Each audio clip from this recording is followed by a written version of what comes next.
Bienvenidos, bien, hoy nos toca trabajar sobre el Renacimiento. Ya hemos recorrido el largo milenio de la Edad Media, este nombre un poco despectivo que pusieron los propios renacentistas para tratar de conectarse con el pasado del mundo clásico. Y desde este punto vamos a partir, justamente.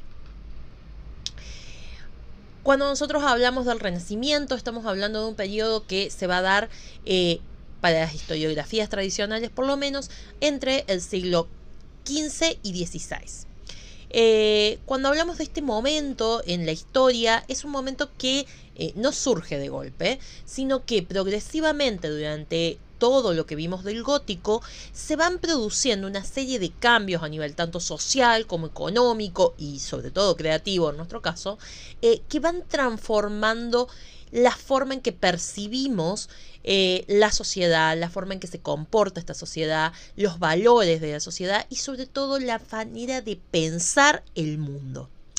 En este video que les he dejado dentro de la presentación hay un resumen de lo que tiene que ver con las características del periodo, así que les recomiendo poder verlo.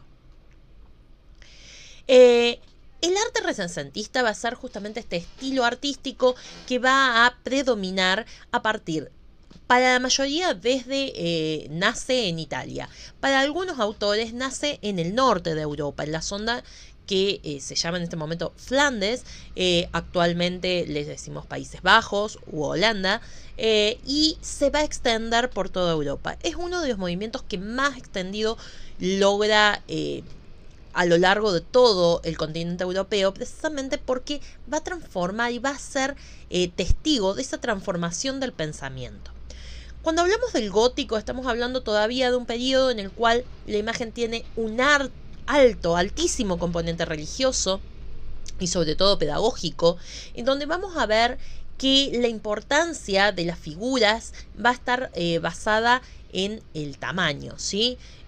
Cuando nosotros vemos a Dios Padre, va a ser una de las imágenes más grandes, junto con la Virgen, y en cambio los humanos o los ángeles van a ser más pequeños en relación a esas figuras, solamente porque son menos importantes. Mantienen todavía esto. Si bien el gótico va a sumar mucho el dorado, y vamos a empezar a percibir ciertas formas en el cuerpo humano y en las representaciones que le dan algunos parámetros de realismo, seguimos viendo este estilo muy estilizado, muy alargado, propio del movimiento gótico. Cuando pasamos al Renacimiento, vamos a empezar con la era del descubrimiento, una nueva era en donde se va a producir una expansión de la cultura europea a todo el globo. Los viajes de descubrimiento tampoco van a surgir de la nada. Ha sido todo un proceso de mejora de los recursos en los barcos principalmente, y en la capacidad que tenían esos barcos de recorrer largas distancias. Además, en esta zona ha terminado de caer el imperio bizantino, y con ello el paso de Europa, del mundo católico, hacia el comercio con la zona de China a través del camino de la seda, se ve interrumpida, se les ve muy difícil poder hacer esa conexión. Por lo cual comienzan a buscar una manera alternativa de llegar hasta esta zona. Y los primeros que van a salir en este camino van a ser los españoles y los portugueses. Bueno, España va a ser, a través de Cristóbal Colón, uno de los más reconocidos, precisamente porque llega a este nuevo continente, o a este continente que era desconocido para los europeos, que creo que es la forma más correcta de decirlo. Pero ellos estaban buscando el camino para llegar a la India, y sobre todo a esta zona de las islas, en donde había una serie de comercios, sobre todo de especia, que le era muy significativo, que le era muy importante para la subsistencia. Tengamos en cuenta que estas especies podían mantener la comida durante largo tiempo. Cristóbal Colón va a recorrer las islas de Centroamérica pensando que está en Malasia, cerca de la India, y va a pasar mucho tiempo después para poder identificar este nuevo continente. Mientras tanto, los portugueses van a hacer el recorrido por otro lugar y van a explorar toda la costa de África para llegar a través del Océano Índico a la India. De hecho, si nosotros vemos las zonas conquistadas por los portugueses, vamos a ver que principalmente se trata de las costas africanas y de las costas de Asia. Solamente un pequeño pedazo aquí que va a ser lo que es el germen del actual Brasil. Básicamente en base al acuerdo de Tordesillas, este acuerdo por la cual entre este línea y esta otra línea se acordó que esa zona iba a ser explorada y conquistada por los portugueses y la zona restante iba a poder ser recorrida por los españoles. Los españoles van a tomar posesión de casi toda América y de algunos pedazos muy pequeños de algunas islas en la zona de Oceanía. Europa se estaba repartiendo el mundo. Comienza su idea o su forma de pensamiento totalmente colonial, en la cual se considera con el derecho de explorar esos mundos y de asumirlos a sus propias realidades, principalmente a través de la evangelización y del comercio. Si bien algunos de los participantes en estas exploraciones, como por ejemplo la reina católica de España, van a pensar en la parte religiosa muy fuertemente, su esposo Fernando está pensando fuertemente en la parte económica. O sea que los dos factores se van a entrecruzar para lograr esta gran expansión. También vamos a tener a Francia conquistando zonas de Norteamérica y algunas islas, a Inglaterra, que va a formar sus colonias en Norteamérica, y también posteriormente se van a sumar los Países Bajos, Alemania, pero eso va a ser un poco más adelante. Estos van a ser los primeros viajes de descubrimiento, como se les llama, o de exploración, ¿sí? Y estos viajes, este abrir de una pequeña Europa muy pequeñita, miren la proporción de Europa en relación al resto del mundo, y sin embargo Europa de repente descubre todo ese mundo, le parece algo a conquistar, con su espíritu que ya lo viene heredando desde los romanos, desde los griegos, desde los fenicios. Ellos salen a conquistar ese nuevo mundo y empiezan con estos viajes de exploración. Este video que les he dejado acá de forma muy sencilla y muy breve resume estos viajes de exploración, así que les recomiendo mirarlo como para comprender cuáles fueron las distintas influencias que van teniendo estas regiones. Paralelamente, en el siglo XV va a empezar un problema dentro de lo que es la iglesia que va a dar como consecuencia de la Reforma Protestante. Eso va a ser uno de los factores principales y que va a dar como resultado tanto al Renacimiento como al Barroco.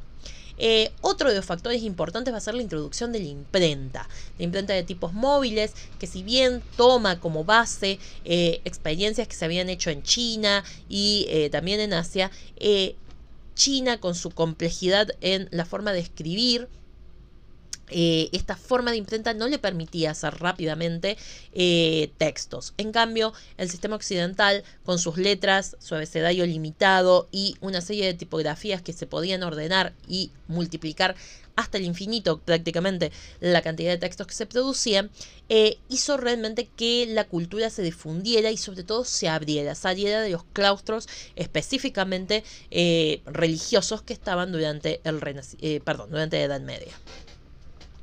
Se va a producir de esta manera un fuerte desarrollo económico y comienzan los primeros indicios de lo que va a ser posteriormente el capitalismo, que vamos a ver en periodos posteriores. De esta manera, el Renacimiento rompe con esa mirada totalmente teocéntrica del mundo, en donde Dios es el centro de todo, y comienza a centrarse en el hombre, ¿sí? Vuelve la mirada hacia el hombre y por eso hablan de un renacimiento. Ellos tratan de conectarse con el mundo grecolatino, con el mundo clásico, con una idealización de ese mundo clásico, y consideran a todo el medioevo como un largo periodo en donde la cultura retrocedió y que ellos son los nuevos paladines de esta cultura que está desarrollándose. Así se miran a sí mismos, tienen mucha conciencia de sí mismos. Para el siglo XV y el siglo XVI vamos a tener como focos del Renacimiento en el siglo XV a Florencia y en el siglo XVI a Roma y a Venecia. Paralelamente el resto de Europa va a seguir extendiéndose. Tenemos que tener en claro que estos movimientos no son simultáneos en todo el continente europeo, sino que se van expandiendo progresivamente. Por eso vamos a ver que a posteriori el barroco va a ir desarrollándose más fuertemente en Italia, mientras el resto de Europa todavía está en un esplendor del Renacimiento, y estos periodos se van a ir intercalando.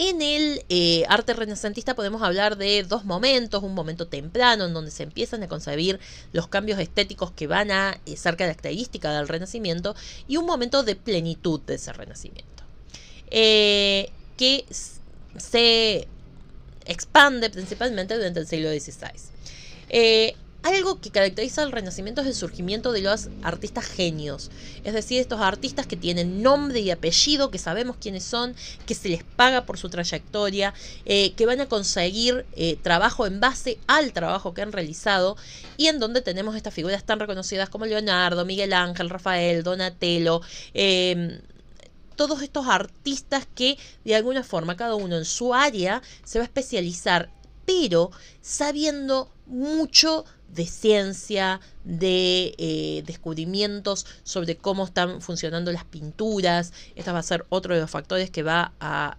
permitir un crecimiento en la creación artística en el Renacimiento, que es justamente el desarrollo de nuevos pigmentos que permitían trabajar de formas más sencillas y sobre todo poder hacer muchas más correcciones en esas imágenes.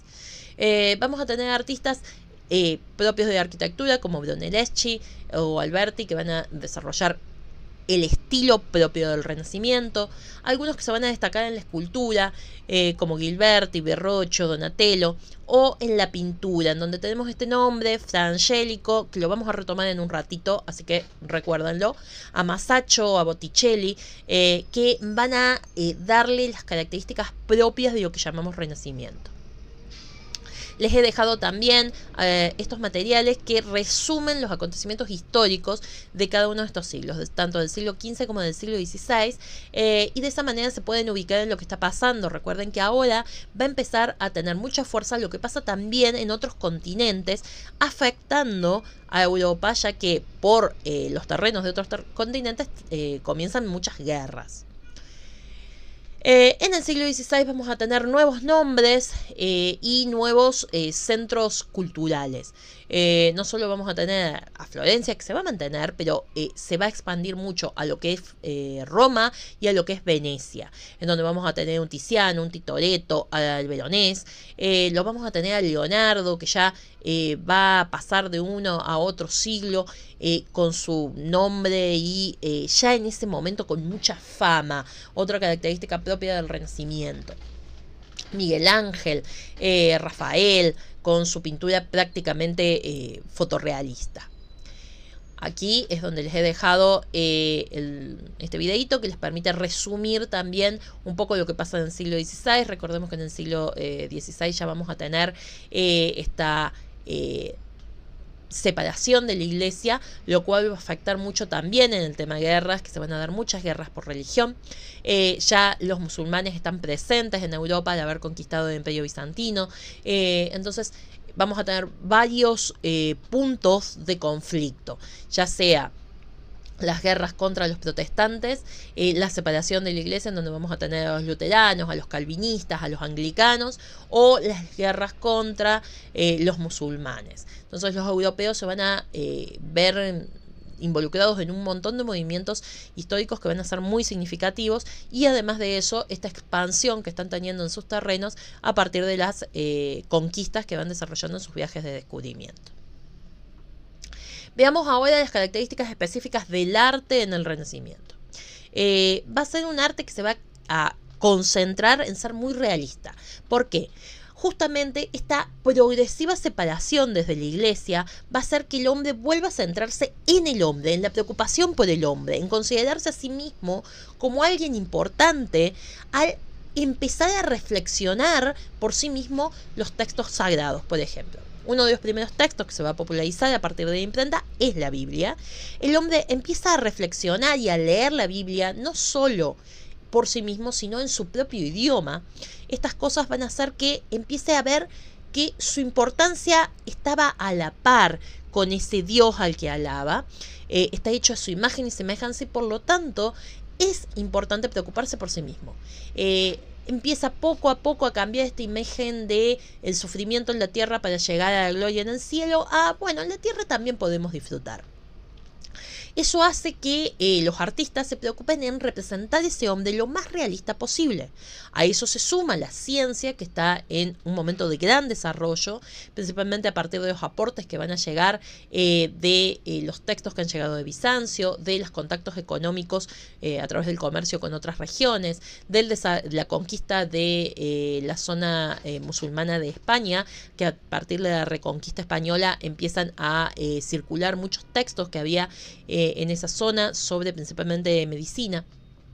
Entonces, ese conocimiento también sobre el cuerpo humano, el descubrir cómo funcionaba el cuerpo, en dejar atrás estas miradas muy tradicionales de los humores, de las maldiciones, de los malos espíritus que generaban las enfermedades y pasar a un enfoque un poco más científico, va a hacer que también haya una gran preocupación en representar el cuerpo humano tal cual es. Entonces hay muchos estudios anatómicos, se va a también estudiar cómo se mira y cómo funciona el ojo. Entonces a partir de eso también va a surgir la perspectiva, ¿sí? La perspectiva ya la habían investigado los romanos y ya pintaban con ciertas perspectivas, sobre todo de un solo punto.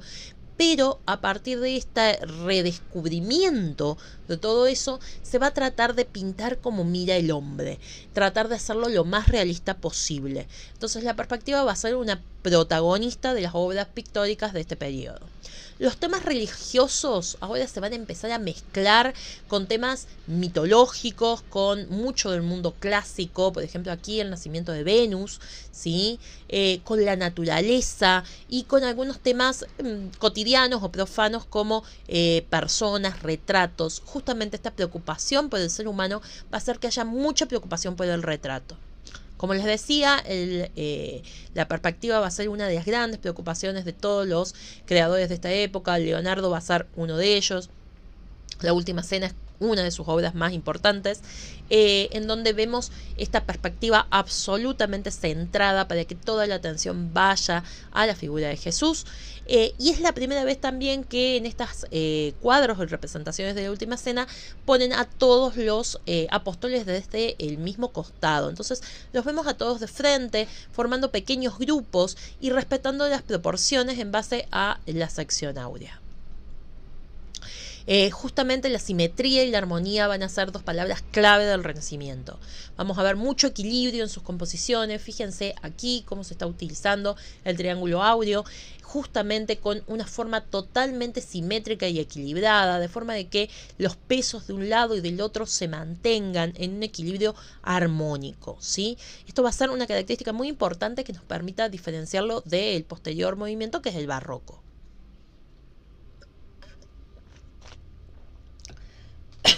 Otra técnica muy característica de este periodo va a ser el claroscuro, ¿sí?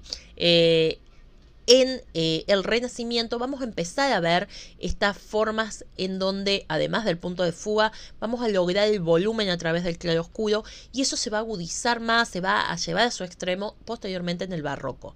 Pero fíjense cómo estas telas comienzan ya a tener partes más claras, partes más oscuras. Estos son los esposales de la Virgen, de Rafael. Y vemos un punto de fuga absoluto y las representaciones de construcciones arquitectónicas propias de la época, propia del Renacimiento, en donde vamos a ver cómo la arquitectura se va a mezclar con la pintura, ya sea porque la pintura forma parte de los murales y de las decoraciones de la arquitectura, como porque la arquitectura pasa a integrarse dentro de la pintura. Otra característica es que vamos a ver estas representaciones de la Sagrada Familia o de Jesús o de Dios con un estilo muy europeo, ¿sí? La Virgen y Jesús pasan a ser rubios, altos, delgados. Vamos a empezar a ver esta estilización en donde ya no se trata de pensar a un Jesús que pudo haber crecido en la zona asiática, sino a un Jesús netamente europeo. Va a haber una gran admiración por la cultura griega, y esto va a implicar también el redescubrimiento de muchos de sus restos arqueológicos que comienzan a desenterrarse en este momento, como por ejemplo Pompeya o Herculano, pero también muchas de sus esculturas. Estas esculturas, para el momento que llegan los renacentistas, se las ve totalmente blancas, aunque ya hemos hablado en videos anteriores que no lo eran, que estaban pintadas, policromas. Ellos las ven totalmente blancas en este momento, lo mismo que las ruinas de Grecia y Roma, y tratan de imitar estas formas clásicas, como vemos acá en la excelente escultura del David, hecha de una sola pieza de mármol, pero manteniendo esta cuestión de una escultura totalmente blanca, en donde hay un detalle absoluto del cuerpo. Incluso pareciera que la piel se tensa sobre los huesos y los músculos de este cuerpo. Hay mucho interés por el desnudo, justamente por este mismo interés en la persona, en el ser humano. Entonces vamos a ver cómo el hombre, como centro de todas las cosas, también va a ser el centro de la representación pictórica. Entre la sociedad y el arte siempre va a haber una relación muy importante, pero en este momento del Renacimiento es cuando esa relación cobra una sistematización que no había tenido quizás en periodos anteriores, y se va a mantener hasta el día de hoy. Una de ellas es a través del patronazgo y del mecenazgo. El mecenas es una especie de benefactor de algunos artistas que se dedica a pedir obras, pero no tanto pagar por cada obra, cosa que sí se va a dar, por ejemplo, en Flandes o en el norte, sino más bien a sostener todas las necesidades del artista, a darle un lugar donde vivir, darle los materiales, darle todo lo que necesitaba, pagarle quizás mucho menos, pero a partir de eso, el artista tenía una vida prácticamente de corte, porque quienes tenían la capacidad de mantener, de accionar como mecenas, eran gente rica, gente que formaba parte de las cortes.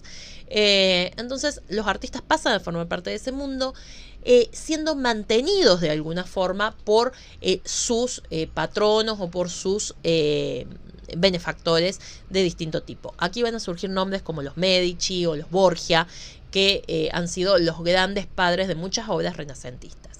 Grandes mecenas de esta época: Lorenzo el Magnífico, Lorenzo de Medici, que va a llenar Florencia del arte que él sostiene. De hecho, lleva a muchos artistas a vivir con su familia, incluso casi como un hijo más a varios de ellos. El Papa Julio II, ¿sí? O el Papa León X. Cada uno de ellos pedía sus retratos a estos artistas. Otra tendencia muy propia del Renacimiento, esta representación del retrato lo más realista posible, en donde se lo reconozca, en donde no haya una idealización de la persona, sino que realmente esté la persona casi como en una fotografía hoy por hoy, ¿sí? Y estos grandes mecenas pedían esas obras y las conservaban a los artistas viviendo con ellos. Este cambio hace un pensamiento muy distinto. El humanismo va a ser la corriente de pensamiento que va a dominar durante todo el Renacimiento, en donde se enfatiza mucho el estudio de la antigüedad clásica, ¿sí? Y poner eso en relación con el arte y sobre todo con la capacidad que tiene el ser humano, valorando esas posibilidades y valorando esas capacidades. Los artistas no van a ser solamente un artesano más que forma parte de la escuela de tal lugar, sino que van a tener nombre y apellido. Por eso surgen estos grandes artistas genios, estos artistas maestros. Se va a estudiar el arte. Muchos, si uno estudia la vida pormenorizada de cada uno de estos artistas, uno es estudiante del otro y va practicando con el anterior, y de esa manera estudian en los talleres de grandes maestros y van aprendiendo. Eso hace que el arte empiece a poblar muchos lugares. A su vez, la economía ha mejorado, ha surgido de la clase burguesa, es cada vez más fuerte la clase burguesa, va a llegar a ser económicamente mucho más fuerte que las clases nobles, y piden retratos. este retrato de sí mismo. El tener un retrato era algo muy valioso, les daba mucho valor, no solo económico, sino también social a quienes lo pedían, ¿sí? Fíjense en estos retratos que son con un cuidado en la luz, un cuidado en la representación de las telas, en el rostro, en tratar de mostrarlo lo más parecido a lo que era y en donde se viera también la personalidad de ese personaje que estaban retratando, ¿sí? Mostrar su estatus, lo importante que podía llegar a ser esa figura. Los burgueses y también todo el clero va a pedir y va a reclamar mucho este tipo de arte. Va a ser uno de los géneros más desarrollados durante el Renacimiento. El arte religioso se va a mantener, no va a desaparecer, pero va a convivir con otros géneros, ¿sí? Y a su vez, esas representaciones religiosas, como aquí, que vemos a la Virgen María con el Niño Jesús y con su primo, van a tener una representación tratando de ser realistas para la época en la que están. Entonces la Virgen María asume vestimentas renacentistas, el contexto que vemos a lo lejos es Europa, de hecho ellos podían reconocer estas construcciones y estos edificios y podían identificar en qué ciudad estaban siendo representadas. Eso va a hacer que realmente el arte, la pintura, vaya cobrando un carácter muy europeo, muy identificatorio de su cultura. Vamos a compartir ahora un pequeño videito, es muy corto, sobre las características básicas de este arte.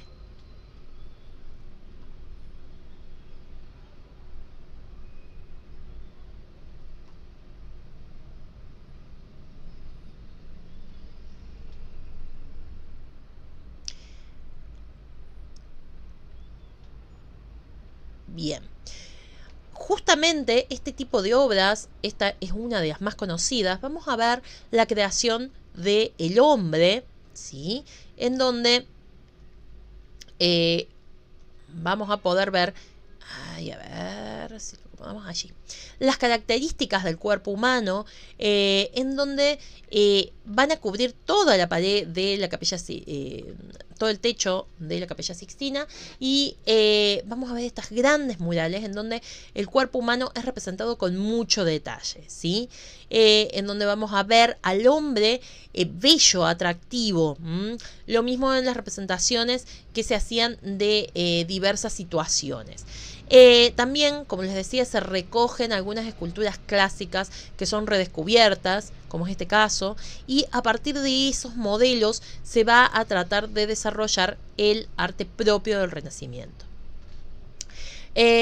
Una característica que va a haber dentro de las pinturas en Italia van a ser principalmente las representaciones de amorcillos o de pequeños angelotes que estaban siempre alrededor de las vírgenes, que justamente tomado de las representaciones que se hacían en el mundo clásico de los ángeles que acompañaban a las Venus o a grandes dioses. Entonces vamos a ver estos ángeles cómo acompañan continuamente a la Virgen María, al Niño Dios, a distintos santos. Y también el Renacimiento va a traer una gran transformación del espacio. El espacio medieval, pequeño, cerrado, con muy pocas medidas de limpieza, va a empezar a quebrarse, a romperse y a abrirse a grandes edificios religiosos, a grandes plazas, poco a poco al desarrollo urbano, que va a cobrar su mayor desarrollo un par de siglos después, pero vamos a empezar a ver cómo se empiezan a organizar estas ciudades como no se habían hecho durante la Edad Media. Las obras religiosas se van a mantener, van a tener de fondo, como les decía, las representaciones de Europa y se van a mezclar con temas mitológicos, con otras formas de composición, como por ejemplo las formas redondas, ¿sí? Uno de los primeros pintores que ya lo hablamos en la Edad Media, que comienza con estas transformaciones durante el gótico y que es un poco el eslabón que une con el Renacimiento, es Giotto. Acá vemos una de las representaciones de Giotto en donde vemos justamente esta intención de perspectiva, pero que no nos coinciden los puntos de fuga, en donde el claroscuro de las figuras no les da volumen, en donde todos los seres humanos están exactamente a la misma altura. Todavía hay problemas con esa perspectiva inicial, pero se busca la tridimensional, se busca el naturalismo en las representaciones. Fra Angelico, otro de los eslabones que une el gótico con el Renacimiento. Fíjense en esta anunciación en donde vemos aquí a Adán y Eva siendo expulsados del paraíso y su contrapartida cuando llega el Salvador de la Tierra a partir de la anunciación y de la aceptación de esta Virgen María de esa misión que se le encarga. Entonces ya vemos perspectiva, vemos un manejo simbólico del espacio todavía, muy propio del gótico, que se va a extender durante gran parte del Renacimiento, pero tratando de llevarlo a espacios reales, en donde podamos ver las figuras humanas con cierta realidad. La perspectiva va a ser uno de los acentos fundamentales de este periodo y tratan de representar al ser humano con mucha fidelidad hacia los descubrimientos científicos que se están haciendo. Y también agregan símbolos, como por ejemplo en este caso el perro, que es uno de los símbolos de lealtad que vamos a poder ver, o de fidelidad, que vamos a poder ver en muchos cuadros de la época.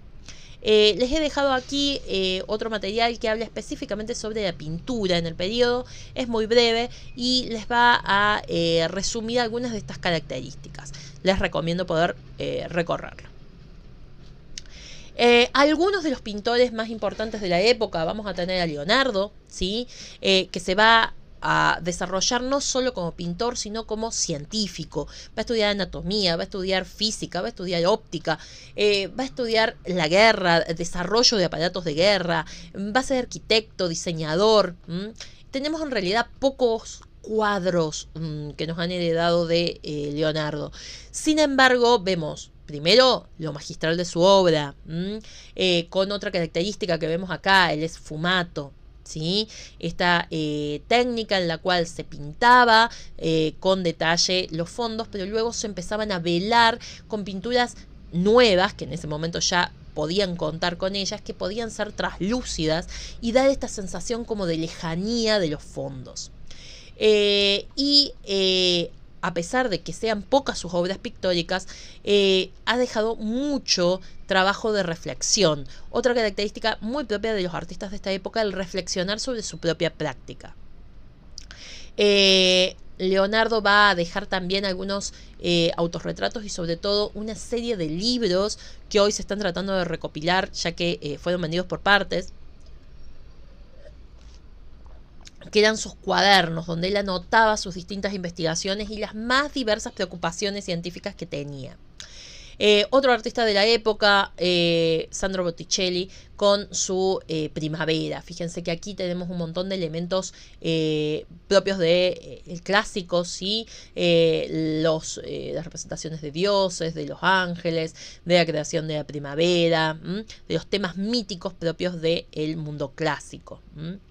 El nacimiento de Venus, ¿sí? Otro cuadro muy reconocido de este autor. Vamos a tener en la Capilla Sixtina una de las producciones magistrales del Renacimiento de manos de Miguel Ángel, ¿sí? Miguel Ángel llena todo el techo de la Capilla Sixtina con distintas representaciones y también las paredes en donde vemos el juicio final, que está aquí representado, ¿sí? Inmenso, gigantesco. Pasó mucho tiempo, años pintando estos cuadros. Miguel Ángel tenía una gran preocupación por los temas religiosos y va a ser muy respaldado por el Vaticano, ¿sí?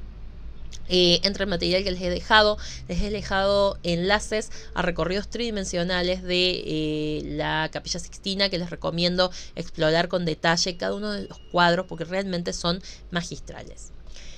Rafael y su técnica prácticamente fotorrealista, uno de sus cuadros más reconocidos o más famosos y también uno de los más grandes, va a ser la Escuela de Atenas, en donde vemos una perspectiva perfecta, esta representación de la arquitectura propiamente renacentista, pero llena de personajes clásicos.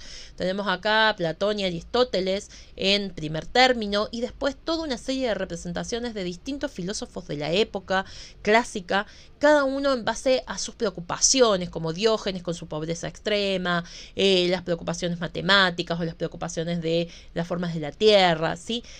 Cada uno de ellos tiene distintas preocupaciones y están siendo transmitidas a partir de retratos que tratan de mostrar su personalidad en esta gran escuela de Atenas. Rafael también va a hacer muchas representaciones de Madonas, de la Virgen. Hay varios cuadros en donde las vamos viendo representando a la Virgen con el niño, en un tema muy pedido también en la decoración del Renacimiento, sobre todo de las casas de los burgueses. Por el otro lado vamos a tener la Escuela de Venecia, ¿sí? Allí uno de sus más destacados protagonistas va a ser Tiziano. Tiziano también va a ser, que lo tenemos aquí en un autorretrato, va a ser pintor de corte, así que vamos a ver representaciones de reyes, de la familia real dentro de su pintura. Pero también le interesaban los temas profanos, ¿sí? Fíjense aquí el cuadro de la Bacanal, representando estas fiestas clásicas de ese mundo romano, que lo representaban de una forma muy idealizada. Para ellos Roma y Grecia era un mundo perfecto, donde todo el mundo vivía en alegría, con fiestas. No había una representación muy realista en su mente de cómo era el mundo romano. Vamos a ver mucha preocupación por el desnudo, ¿sí? Fíjense acá esta Venus de Urbino, en donde vemos a una mujer real. De hecho, está tomada sobre una modelo. O a Felipe II en otras de sus representaciones de corte. El Tintoretto es una pintura un poco más angustiante, con colores bastante más oscuros. Por ejemplo, en este laboratorio de los pies, ¿sí? Fíjense cómo lo tenemos a Jesús lavándole los pies a algunos de sus apóstoles. El perro, nuevamente, el símbolo de fidelidad que acompaña a Jesús. Y vamos viendo a todos los apóstoles alrededor de esa mesa donde va a ocurrir muy pronto la última cena, en medio de un contexto idealizado con estructuras arquitectónicas propias del Renacimiento. El Veronés se caracteriza por obras muy grandes, ¿sí?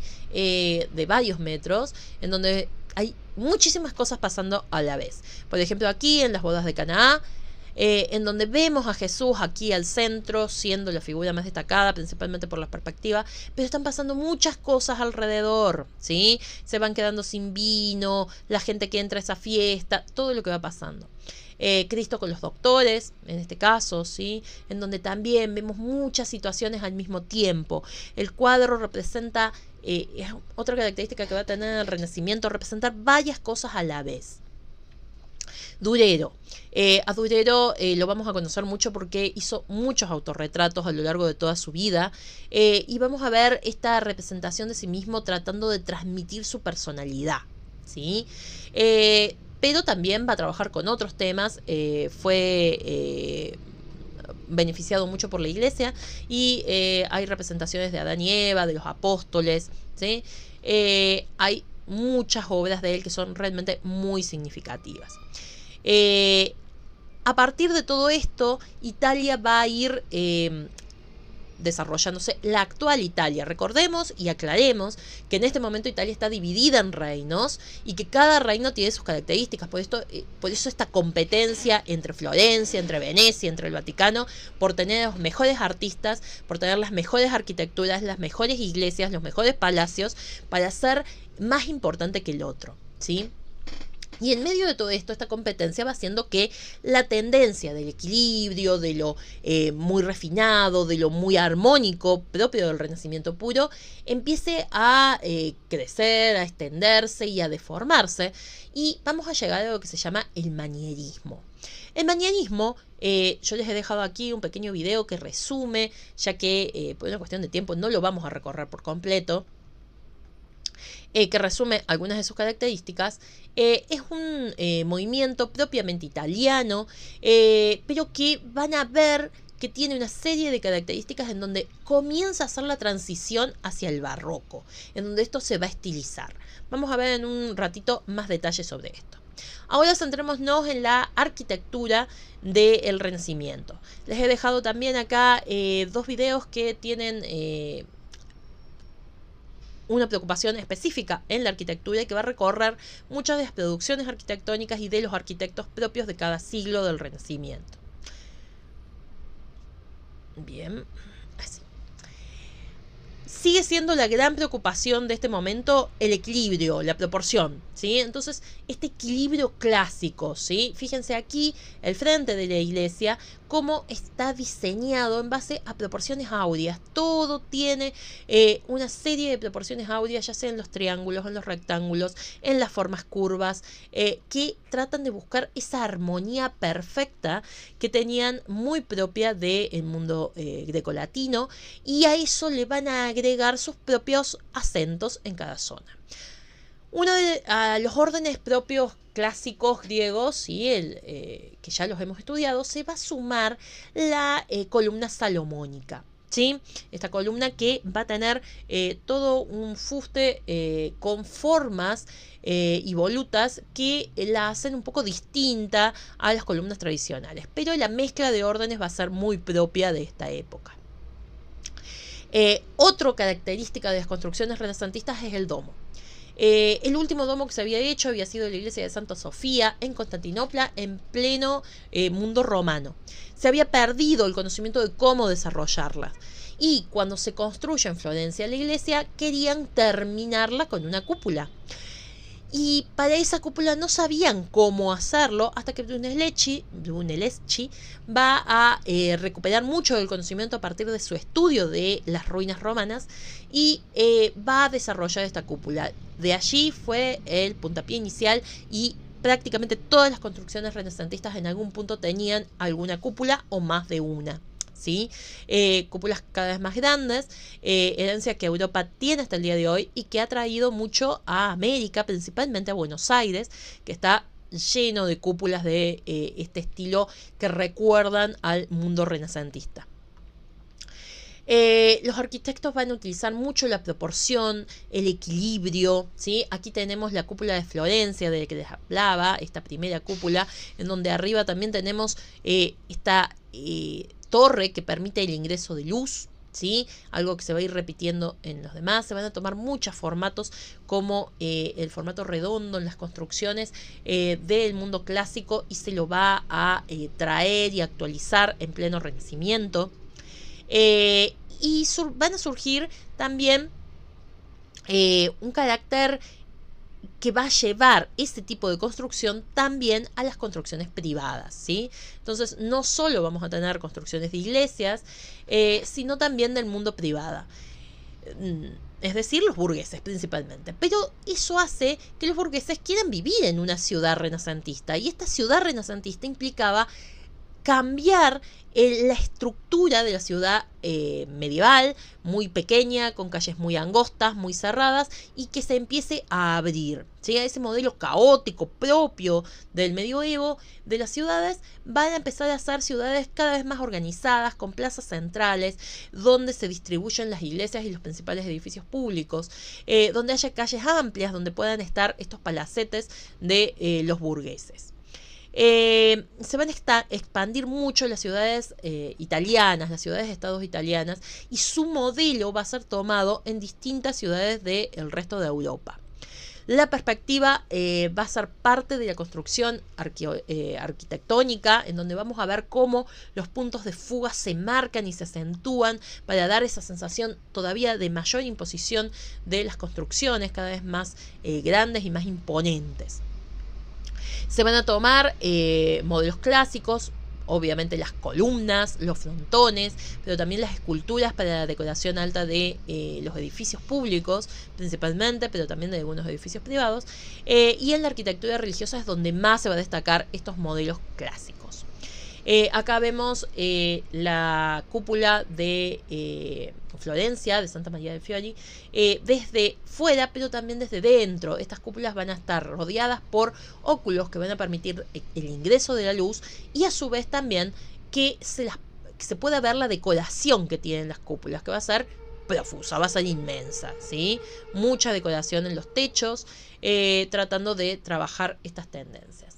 En particular, cuando hablamos de la cúpula de Brunelleschi, él desarrolló una forma en la que tiene dos cúpulas superpuestas. Una cúpula exterior, que es la que a través de una estructura de madera sostiene el tejado que vemos, y una cúpula interior, que es donde se decora con estas pinturas que es muy característico del Renacimiento, ¿sí? Este modelo, esta forma de hacer las cúpulas, lo desarrolla él y luego lo van a ir incorporando en distintas construcciones, como les decía hace un rato. Otras producciones de Brunelleschi también fue la iglesia de San Lorenzo, en donde vemos nuevamente la cúpula y también un interior muy abierto, muy grande, con grandes espacios, muy altos y armoniosos, ¿sí? Y vamos a tener esto llevado a lo que son las construcciones civiles, principalmente los palazzos en Italia, ¿sí? Los palazzos eran las casas de vivienda de las grandes familias burguesas. En este caso es el Palacio Pitti. Este es el frente que da hacia una de las calles y este es su patio interior. Fíjense esa armonía, incluso con un obelisco justo al medio que mantiene el equilibrio y la armonía entre las dos partes. Frentes con una decoración sencilla para lo que va a venir después en el barroco, pero muy armoniosa, muy imponente y muy grande, ¿sí? Aquí tenemos por Alberti el Palacio Rucellai, de varios de estos palacios que hoy son museos. Les he dejado enlaces para poder recorrerlos de forma virtual. Y una de las cúpulas más reconocidas de la época va a ser la que desarrolla Miguel Ángel para la Basílica de San Pedro. La Basílica de San Pedro va a estar en su reconstrucción durante más de 100 años. Les he dejado un material también sobre la construcción del Vaticano y cómo fue esta reconstrucción de la Basílica. Pero Miguel Ángel va a planificar la cúpula. Ahora, como tiene tantos cambios el diseño de la basílica, nos vamos a encontrar con que la cúpula se ve desde lejos, pero si estamos en la plaza central frente a la iglesia, la cúpula no se alcanza a ver porque hicieron el frente mucho más grande, más estirado de lo que se había planeado en un inicio. Con respecto a la escultura en el Renacimiento va a ser realmente asombrosa.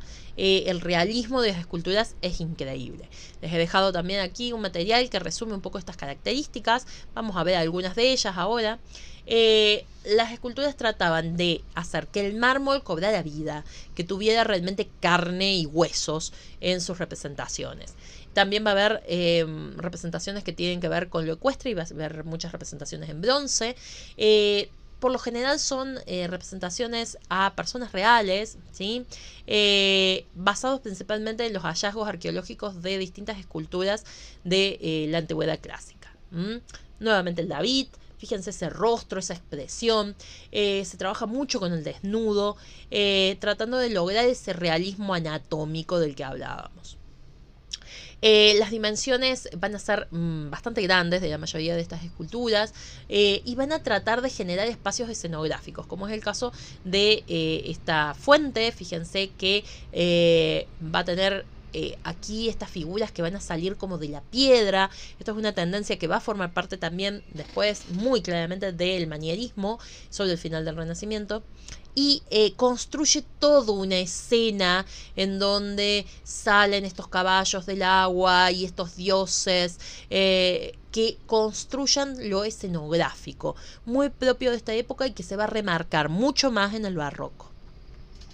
Una de las características más destacadas de la escultura del Renacimiento va a ser la captura de la emoción, de lo psicológico, de esas preocupaciones, pero siempre en un equilibrio, ¿sí?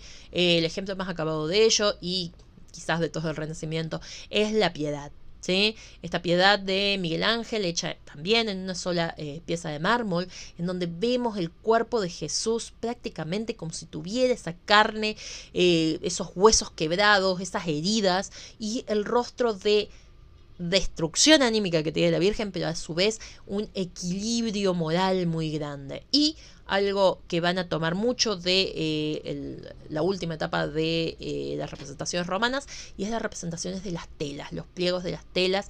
Es algo que les gusta mucho y que se va a retomar nuevamente siglos posteriores. se va a buscar una perfección estética.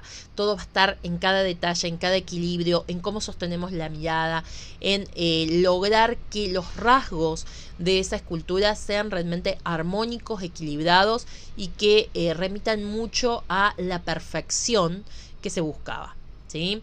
También vamos a tener esculturas en bronce y en madera principalmente como parte de alguna forma arquitectónica, en este caso por ejemplo de una puerta, ¿sí? También aquí tenemos el David de Donatello. Fíjense que esta es otro tipo de representación de David, muy distinto al que vimos hace un rato, pero también con el acento en la desnudez, en este caso en bronce, es una figura un poco más pequeña, no de escala humana. Representaciones también de las esculturas ecuestres. Fíjense aquí esta puerta tallada y luego pintada con estos Gilberti, que hace una puerta maravillosa para el baptisterio de Florencia. También parte de una pelea entre él y Brunelleschi, muy interesante, que después pueden buscar e investigar. Se peleaban muchos los artistas, competían, había muchos concursos para determinados encargos y tenían grandes rivalidades entre ellos. Se sentían genios, ¿sí? Acá tenemos otra escultura de Verrocchio, en donde vemos a Bartolomé de Colleoni en medio de una escena ecuestre y de batalla.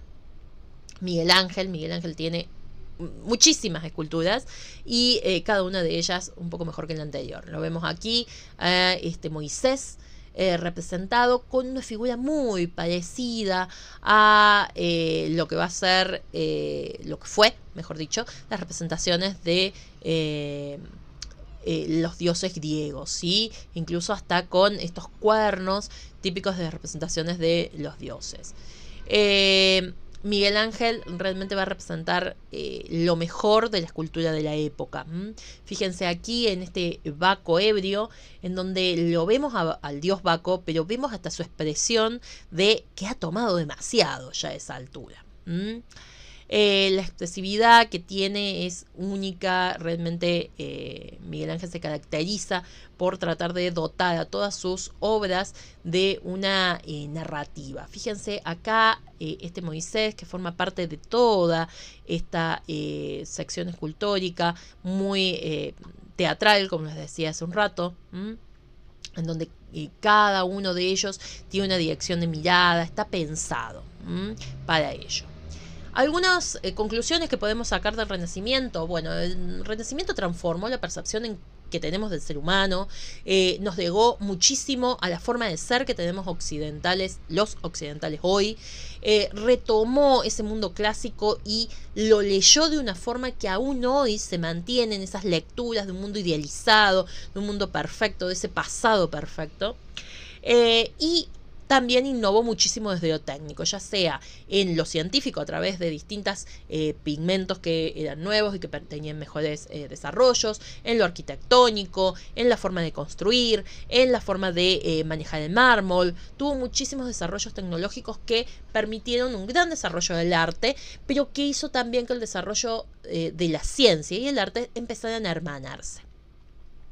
Va a contribuir también mucho a la expansión de la educación a través del surgimiento de lugares donde estudiar, ya sea arte u otras disciplinas, porque las universidades también se van a abrir mucho más, de manera que la difusión de ese pensamiento clásico y del pensamiento en general, de la reflexión sobre la vida del ser humano, se va a expandir muchísimo.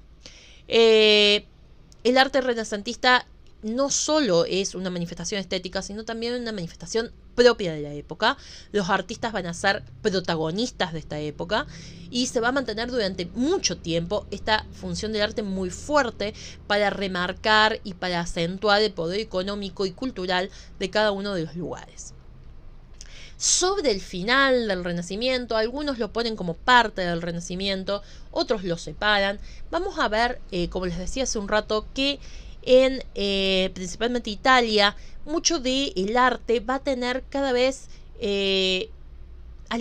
va a tender más a alejarse del naturalismo y de ese equilibrio armónico propio del Renacimiento para ir hacia algo en donde haya formas más distorsionadas, en donde los colores se vuelvan más intensos, que haya muchos contrastes, en donde haya muchos efectos visuales, la composición se vuelve más dinámica, no tan estática y equilibrada, con pesos bien repartidos. Esos ideales de belleza van a ser reemplazados por buscar la originalidad, por ser expresivos, nuevos y romper poco a poco con esa tradición renacentista hasta que la rompan por completo cuando llegue el momento del barroco. Los dos estilos van a coexistir, tanto el manierismo como el renacimiento durante largo tiempo. Y el manierismo va a ser un arte que va a acompañar la reforma protestante, la separación de la iglesia católica de la iglesia protestante.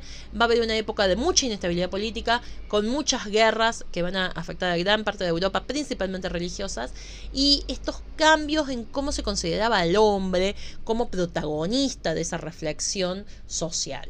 Entonces podemos hablar de tres momentos en la evolución del manierismo. Una fase temprano que va a romper con el Renacimiento, principalmente lo que trata es de decir nosotros somos más originales, somos más renovadores, somos más avanzados que los renacentistas. Un segundo momento que va a ser cuando se expanda al resto de Europa y va a empezar a adquirir determinadas características regionales, y una última parte en donde se va a mezclar y va a dar lugar al barroco con algunas características muy propias de este estilo manierista. Algunos artistas destacados que han pintado en el Renacimiento y en el manierismo. Es muy difícil encontrar que algún artista sea solamente de uno de los periodos. Uno de los más conocidos es el Greco, pero también Cellini, Pergamigiani, Bronzino, ¿sí? Pintores que van a tener estilos muy marcados, en donde vamos a tener figuras muy alargadas, en posiciones casi imposibles, ¿sí? Fíjense acá en Arcimboldo. Esta representación es bien propia del manierismo. Va a haber varios retratos de este tipo en donde las figuras de la naturaleza son las que forman el rostro, donde vemos frutas, verduras, flores que van a generar este rostro, esta cuestión que rompe absolutamente con el equilibrio, con lo medido del Renacimiento, y se va hacia los extremos. Lo mismo acá en el Greco, ¿sí? Fíjense acá en este Laconte estilizado, con figuras muy largas, en donde la perfección técnica se mantiene, pero mucho más emotivo, que transmita más las emociones y las sensaciones, ¿sí? Fíjense en este caso en la escultura Raptando a Psique, que justamente vemos esas figuras con formas cada vez más idealizadas, los pies en el aire, solamente un pie en el suelo, las poses de las manos, ¿sí? Hay muchas formas, fíjense aquí también en estas posiciones de las manos muy estilizadas. Muchas de estas obras también las van a encontrar dentro de teóricos que hablan del Renacimiento, pero quería que tuvieran en claro a qué llamamos manierismo, a pesar de que no lo vamos a estudiar con profundidad. El manierismo va a influir principalmente en el barroco, va a darle ese énfasis en la expresividad y el dramatismo que vamos a ver ahora en el próximo video en barroco, pero también va a impactar posteriormente movimientos que vamos a ver más adelante, como el romanticismo y su preocupación por la exageración, por los sentimientos, por lo emocional. Y artistas como el Greco, sobre todo, ha influido mucho en artistas contemporáneos, principalmente en artistas de vanguardia, que tomaron sus renovaciones y sus formas de pintura y lo llevaron a movimientos como el surrealismo, por ejemplo. Les dejo aquí también un material que explora un poco con más detalle el manierismo, que les recomiendo que vean. Muy rico. Bien, hasta aquí hemos recorrido el Renacimiento. En el próximo video vamos a ver el Barroco y vamos a ver cómo estos dos estilos van a convivir, ¿sí? No hablamos de la finalización de uno y el comienzo de otro, sino en un traspase paulatino. Algunas zonas van a ser más renacentistas, otras más barrocos, hasta que llegue un momento en el que el barroco esté dominando esta realidad. Bueno, nos estamos viendo. Un saludo grande a todos.